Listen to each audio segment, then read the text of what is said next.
फर्रुखाबाद में गंगा नदी एक बार फिर अपने विकराल स्वरूप में आती हुई दिखाई दे रही हैं।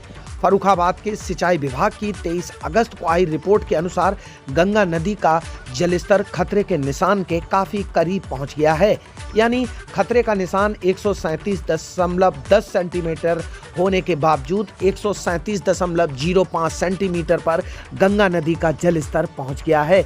यानी गंगा नदी का जलस्तर अब खतरे के निशान से मात्र 137.05 सेंटीमीटर ही पहुंचा है, लेकिन केवल 5 सेंटीमीटर खतरे के निशान से अब दूर रह गया है। यानी गंगा नदी का विकराल स्वरूप अब फर्रुखाबाद जिले में दिखाई देना शुरू हो गया है। वहीं रामगंगा नदी की अगर बात करें तो रामगंगा नदी का भी जलस्तर लगातार बढ़ता हुआ नजर आ रहा है, जहां रामगंगा नदी का जलस्तर 135.95 सेंटीमीटर रिकॉर्ड किया गया है, जो कि धीरे धीरे ही सही लेकिन लगातार अब बढ़ता हुआ दिखाई दे रहा है। यानी फर्रुखाबाद जिले की दोनों नदियों में कहीं ना कहीं जलस्तर अब बढ़ता हुआ नजर आ रहा है।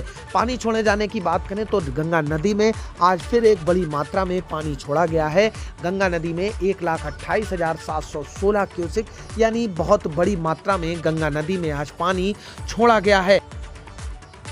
और वहीं रामगंगा नदी की बात करें तो रामगंगा नदी में खो बैराज से 1138, हरेली बैराज से 270, रामनगर बैराज से 2612 यानी कुल मिलाकर 4020 क्यूसेक पानी रामगंगा नदी में छोड़ा गया है।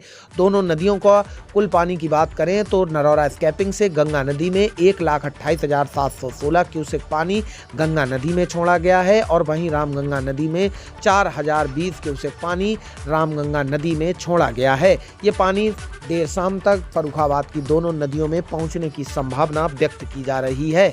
और वहीं रामगंगा नदी का जलस्तर खतरे के निशान से मात्र 5 सेंटीमीटर दूर रह गया है और वहीं रामगंगा नदी अब धीरे धीरे चेतावनी बिंदु के पास नजर आती हुई आ रही है। Bureau report, UP TV news, Farrukhabad.